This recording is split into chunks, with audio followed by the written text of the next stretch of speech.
महाराष्ट्राच्या राजकारणामध्ये सत्तेत असलेले दोन नेत्यांचा संघर्ष सुरू आहे, त्यात तुमचे खासदार फुटणार असं सांगितलं जातं. आमचे खासदार अजिबात फुटणार नाही. आमचे 9 खासदार आहेत आणि शेवटपर्यंत 9 खासदार राहतील. या म्हणजे ही पुढली निवडणूक होईपर्यंत. तुम्ही वारंवार ज्या काय बातम्या पेरल्या जात आहेत फुटण्याच्या, फोडण्याच्या, ही एक विकृती आहे. हे पारदर्शक राजकारण नाही, महाराष्ट्रात राहिलेलंच नाही, देशात राहिलेलं नाही. पण शिवसेनेचे खासदार फुटणार, फोडणार, फुटणार, फोडणार, ऑपरेशन टायगर करणार, अमुक करणार, तमुक करणार.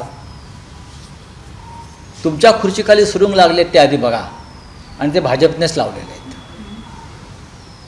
त्याच्यावर तुम्ही चिंतन केलं पाहिजे. शिवसेना आहे त्या परिस्थितीमधून फिनिक्स पक्षाप्रमाणे आकाशात झेपावताना तुम्हाला दिसेल. चिंता करू नये. शिंदेच्या विरोधात भाजपचे काही नेते तुमच्या संपर्कात आहे का? शिंदे नाही, मी याच्याविषयी कोणतंही मत व्यक्त करणार नाही. हा विषय जो आहे हा कधीही न संपणारा विषय आहे महाराष्ट्रातला.